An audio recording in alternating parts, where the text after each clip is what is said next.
Fala pessoal, sejam todos muito bem-vindos para mais uma das nossas aulas de língua portuguesa e hoje vamos dar continuidade aí aos conteúdos de literatura, ok? Hoje eu vou trabalhar com vocês as ideias do realismo.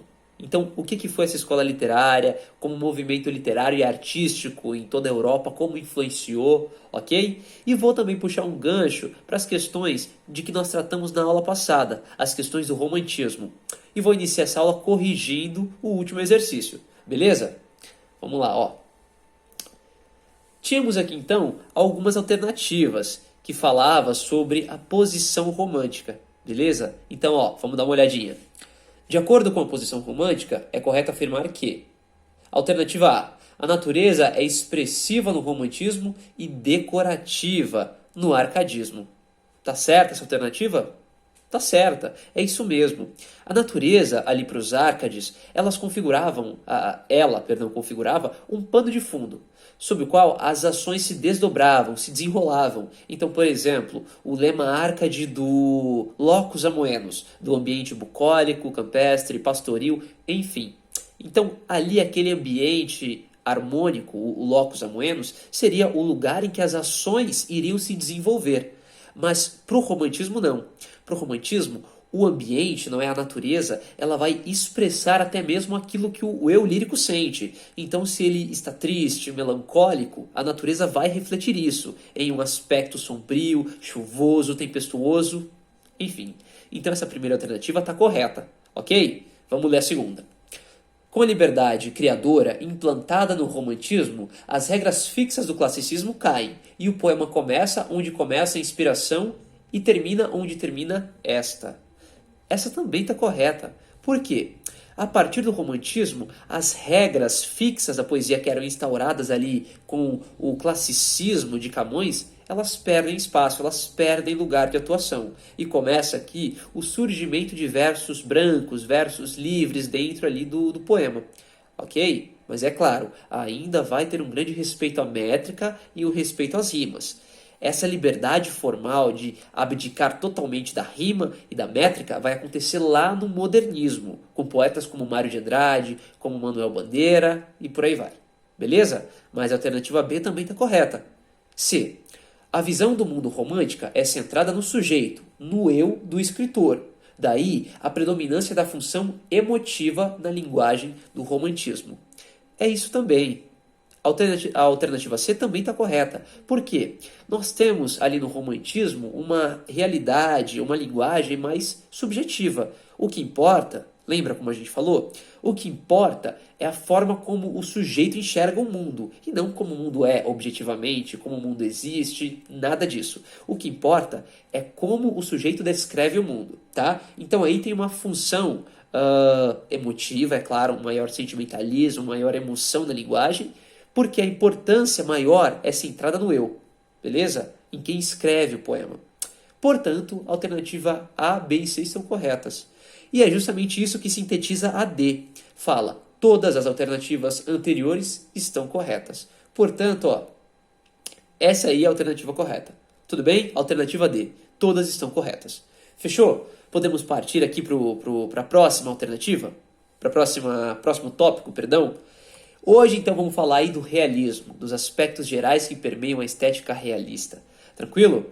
Seguindo aqui, ó, temos aqui ao lado, à esquerda, como vocês podem ver, um quadro que já sintetiza, uma pintura que sintetiza um pouquinho do que é o realismo. A gente já vai falar um pouquinho sobre ele, tá? Mas o realismo foi, então, uma manifestação artística que surgiu ali na Europa, especificamente, ao fim do século XIX, ok? Aqui no Brasil também surgiu ali no final do século XIX. A gente tem um marco literário específico para cravar isso na literatura de Machado de Assis.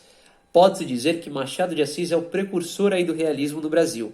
A obra que marca o início dessa estética é Memórias Póstumas de Brás Cubas, publicada ali em 1881. Tudo bem? Então, ó, apresenta-se como uma forte oposição ao movimento do romantismo. Então aqui vai surgir um grande embate com o romantismo. Por quê? Ali, na estética romântica, existia uma grande idealização do sujeito, né? O que importava era o individual, e aqui não. Vai surgir aqui uma grande importância do coletivo. E aquela visão de mundo subjetiva perde espaço para uma visão de mundo puramente objetiva, um retrato da sociedade como ela é, só que de um ponto de vista mais crítico, certo? Então, o ponto de vista subjetivo e emocional, sentimental, ele perde espaço aqui dentro do realismo. Tudo bem? Aqui a realidade ganha uma representação mais crítica e impessoal. É exatamente isso. Então, a visão de mundo do eu lírico pouco importa. Aqui a gente vai retratar a realidade como ela é. A realidade real. Daí o nome realista, tá? Pode-se fazer essa associação. Então, o realismo vai buscar uma maior realidade. As personagens não vão ser, tal qual no romantismo, perfeitas, idealizadas, sem defeito algum. Aqui elas vão ter muito defeito, tá? Vai ter um monte de defeito e eles vão ser elencados aqui. O narrador vai fazer questão de apresentar cada um dos defeitos das personagens. Pode-se dizer assim. Temos aqui, o que reflete algumas dessas manifestações, não só na literatura, mas nas artes plásticas, nas artes visuais. Temos aqui uma escultura do Rodin, A Idade do Bronze, que fala especificamente aí, que mostra, não é, o corpo humano, uma pessoa, uma descrição objetiva de uma pessoa, não é? Consegue ver outra coisa? É um homem representado, puramente isso. E aqui ao lado, em O Violeiro, de Almeida Júnior, esse aqui é brasileiro, hein? Representa um sujeito tocando ali sua viola na janela. Nada muito romantizado. Enfim, é só uma descrição real das coisas, é um ponto de vista real. E tem mais algumas características específicas da pintura realista, tá? Por exemplo, aqui, naquela que nós vimos anteriormente, né, que mostrava um pedacinho dessa obra, Moças Peneirando Trigo, do Courbet. E essa obra, ela mostra, então, o trabalho de determinada parte, de determinada classe social. E a pintura realista, ela vai ter por objetivo justamente esse foco, tentar retratar o trabalho das pessoas. Então, as pessoas trabalhando ali justamente com toda a revolução científica, técnica científica que existiu, um grande objeto de estudo dos realistas vai ser justamente isso, a sociedade burguesa que está crescendo e os trabalhadores. Então, os trabalhadores vão ser ali fruto de muito trabalho, vão ser objeto de muito trabalho artístico. Contexto histórico que permeia essa época. A gente pode citar ali, então, o sucessivo crescimento industrial e científico das sociedades, tá? Então, como eu falei ali com o crescimento industrial, surge ali, ganha importância a figura do trabalhador. Então, ele vai ser objeto das reproduções artísticas, das manifestações artísticas. Tudo bem? Mas, além disso, o desenvolvimento científico. E é juntamente com o realismo que várias teorias científicas vão ganhar espaço, como o positivismo, o determinismo social, enfim. Naquele momento, passou-se a acreditar que, com a natureza dominada, era preciso haver maior objetividade e realismo também nas expressões artísticas, rejeitando todo tipo de visão subjetiva e ilusória. Então é como eu já mencionei, a realidade retratada de modo subjetivo, ou seja, diante dos olhos do eu lírico, pouco importa. O que importa aqui é o mundo real, é um mundo puramente objetivo. Tá? Então não uma visão ilusória, construída por alguém. O mundo tal qual ele é. Na arte realista, predominam temas do cotidiano. Os artistas se ocupam em retratar as pessoas como aparentam, sem idealizações. Por exemplo, as pessoas trabalhando, sem nenhuma idealização. Beleza? Continuando aqui ainda o contexto histórico. Surgem aí as já mencionadas teorias científicas, dentre elas o evolucionismo, tá? O comunismo, uma teoria política que surge ali em meio a esse contexto, determinismo social, que fala aí, enfim, de maneira relacionada aí à teoria da evolução, tá? A teoria de Charles Darwin, que fala que, enfim, as condições do meio possibilitam que a espécie mais adaptada sobreviva, enquanto aqueles que não estão tão adaptados assim, eles acabam morrendo, sendo extintos. Essa teoria, ela vai sofrer ali uma extensão às sociedades, uma teoria social. É aí que entra o determinismo social. E ali também o positivismo. A gente vai falar com certa calma sobre cada uma delas, tá bom?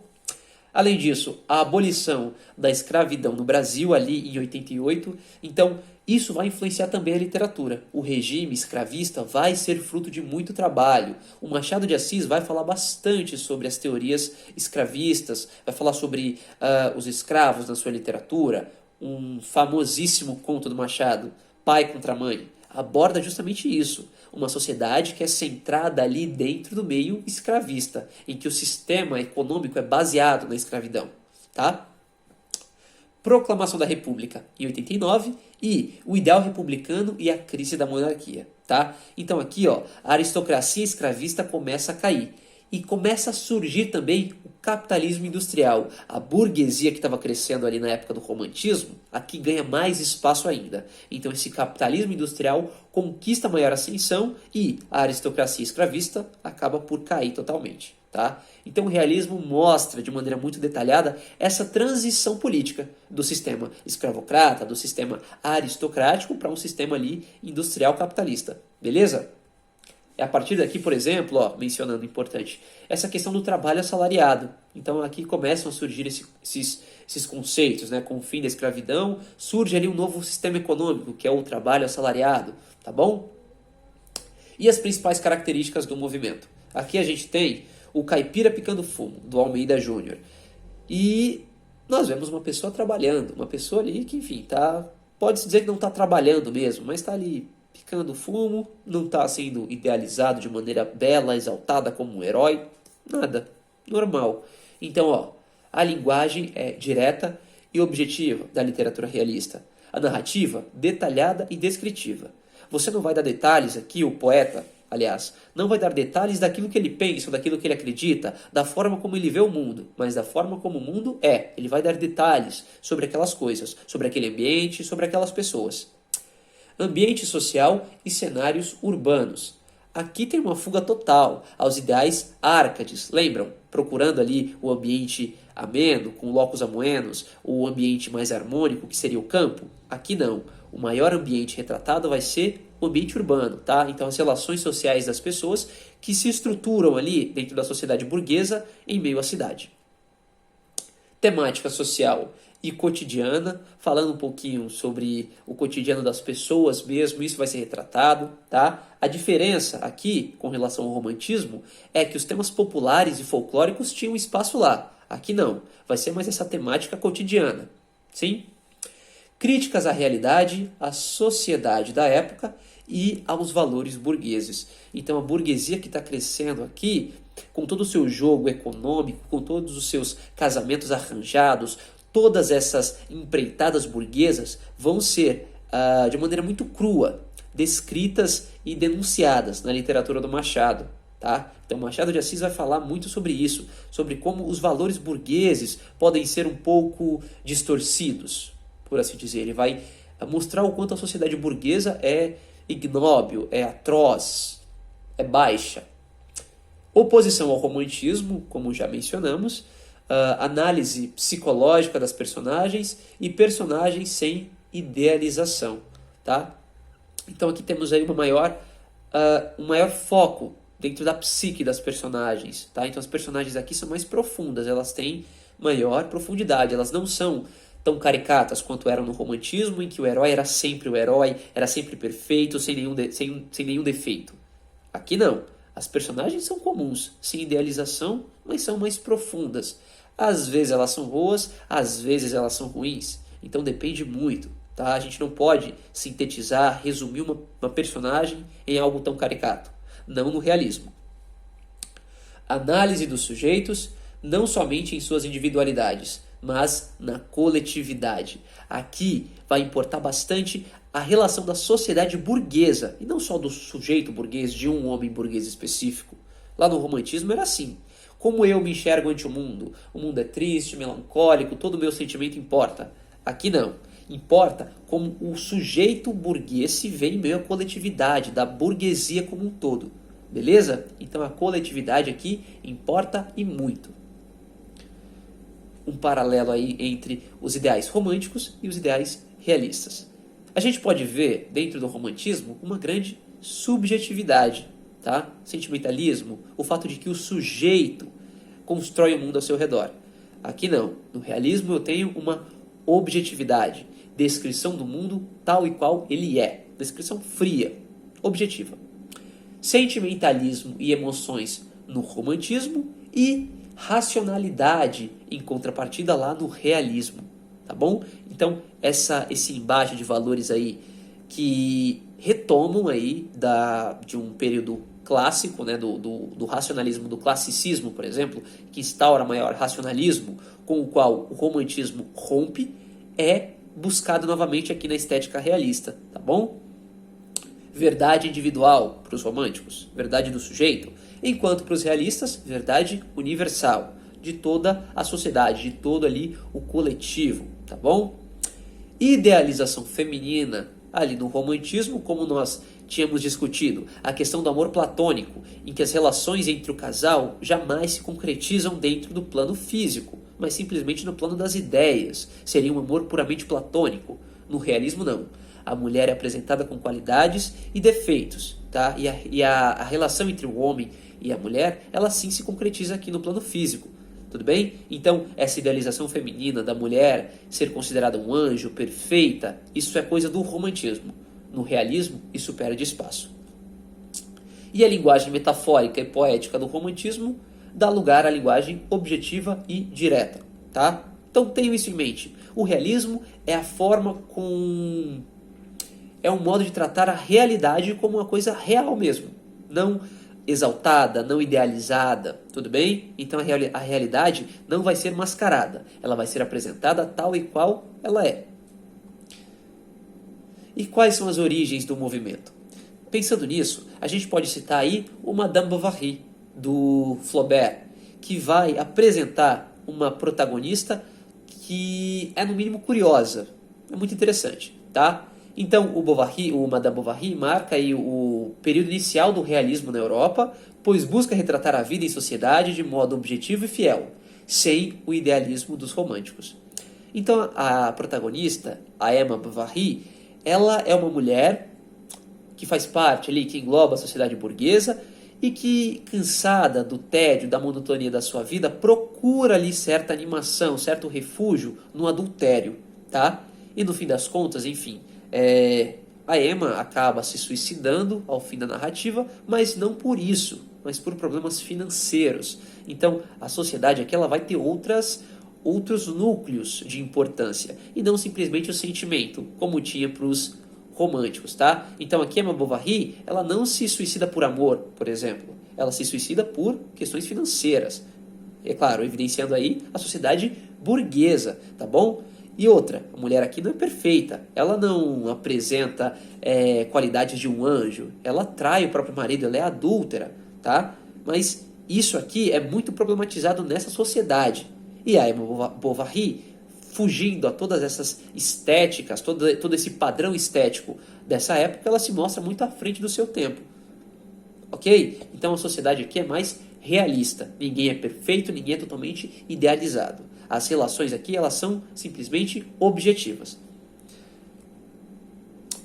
As teorias que vigoravam na época. A gente pode citar, como primeira delas, o positivismo, tá? Desenvolvido pelo Auguste Comte aí. O positivismo, ele meio que dá um valor especial às teorias, ao estudo científico. Ele prega, essa teoria, ela prega que qualquer conhecimento científico é a única forma de conseguir estabelecer um conhecimento verdadeiro, de buscar um conhecimento verdadeiro. Se você pode provar, aquilo sim é um conhecimento verdadeiro. Se não pode, não é. Tá? Então isso é fruto aí do pensamento filosófico e científico do positivismo do Auguste Comte. Sim? E além disso, temos aí também o darwinismo social. Aqui nessa imagem vocês conseguem ver, é o Charles Darwin. Então, o darwinismo social, ele é meio que uma extensão aí da teoria da evolução e da seleção natural das espécies, tá? Em que o mais adaptado sobrevive ali às condições específicas daquele determinado meio, enquanto aqueles que não estão tão adaptados assim, aqueles que não conseguem sobreviver, eles entram em extinção, tá? É basicamente isso. Então, o darwinismo social, ele prega essa premissa de que a existência de sociedades superiores umas às outras existe de fato, tá? E que, enfim, uma sociedade, quando é superior a outra, ela vai meio que engolindo a sociedade menor.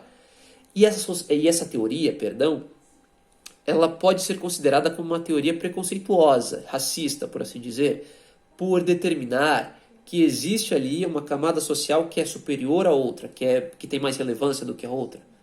Ok? Então, o darwinismo social está muito em voga durante esse tempo. Mas é claro, isso não impede que essa teoria seja profundamente racista, seja uma teoria preconceituosa. Tranquilo? E aqui, os principais autores do movimento, a gente tem o Balzac, na França, um grande expoente do movimento francês, o Charles Dickens, também, que escreveu a obra cuja adaptação cinematográfica, acredito que muitos de vocês conheçam, não é? Os Fantasmas de Scrooge, por exemplo, é uma adaptação da obra do Charles Dickens, A Christmas Carol. Além disso, a gente tem aí o Antero de Quental, que é o principal representante aí do movimento. Eu diria que não é o principal representante do movimento português, mas foi ele que introduziu o realismo ali em Portugal, tá? E entramos aí, no que foi o principal, aí sim, expoente do realismo português, o Eça de Queiroz. E a literatura dele é incrível, sensacional. E a principal marca dela, né, o que mais caracteriza a literatura do Eça de Queiroz, é essa trilogia realista, também chamada de Cenas da Vida Portuguesa, que é composta por O Primo Basílio, Os Maias e O Crime do Padre Amaro. São essas três obras aí que caracterizam a trilogia realista do Eça de Queiroz, tá? E aqui no Brasil, esse grande escritor que nós conhecemos, grande realista, o Machado de Assis, que é considerado por muitos o maior escritor negro brasileiro que já existiu. O Machado de Assis, ele foi não só um grande escritor, mas também ele foi o fundador da Academia Brasileira de Letras, além de ser, evidentemente, o presidente dessa academia, tá? Esse foi um dos feitos mais importantes que o Machado realizou. E na literatura, a gente pode destacar a trilogia realista dele também, que é marcada por Memórias Póstumas de Brás Cubas, tá? Dom Casmurro e Quincas Borba. Memórias Póstumas aí seria a obra que inaugura o movimento realista aqui no Brasil, lá em 1881, e, enfim, exerce grande influência ali na trilogia realista do próprio Machado. É uma obra muito emblemática, muito característica do movimento, tá? E vale muito a pena lê-la.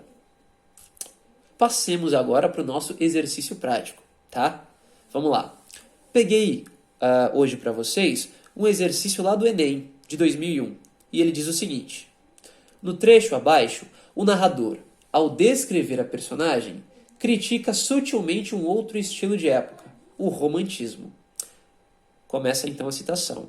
Naquele tempo, contava apenas uns 15 ou 16 anos. Era talvez a mais atrevida criatura da nossa raça, e com certeza a mais voluntariosa. Não digo que já lhe coubesse a primazia da beleza, entre as mocinhas do tempo, porque isso não é romance, em que o autor sobredoura a realidade e fecha os olhos, às sardas e espinhas. Mas também não digo que lhe maculasse o rosto, nenhuma sarda ou espinha não. Era bonita, fresca, saía das mãos da natureza, cheia daquele feitiço precário e eterno, que o indivíduo passa a outro indivíduo, para os fins secretos da criação. Então aqui, o narrador de Memórias Póstumas, ele meio que descreve a personagem. Só que ele atenta para uma coisa, ele não vai fechar os olhos para os defeitos que ela tem, que era basicamente aquilo que os românticos faziam. Ele vai apontar todos os defeitos que ela tem, ele vai reconhecer, é claro, que ela é bela, mas não que ela é perfeita, porque isso seria algo típico dos românticos, não dos realistas. A frase do texto em que se percebe a crítica do narrador ao romantismo está transcrita na alternativa. A. O autor sobredoura a realidade e fecha os olhos às sardas e espinhas. B. Era talvez a mais atrevida criatura da nossa raça. C. Era bonita, fresca, saía das mãos da natureza, cheia daquele feitiço precário e eterno. D. Naquele tempo contava apenas uns 15 ou 16 anos. E o indivíduo passa a outro indivíduo para os fins secretos da criação. E aí? Pensaram? Já sabem qual que é a alternativa correta? Então pensem mais um pouquinho. Na próxima aula a gente vai começar corrigindo esse exercício e, enfim, vamos tratar de mais um outro tema ali da literatura. Ok? Então por hoje é só. Essa foi a nossa aula. Um beijo no coração. Tchau, tchau.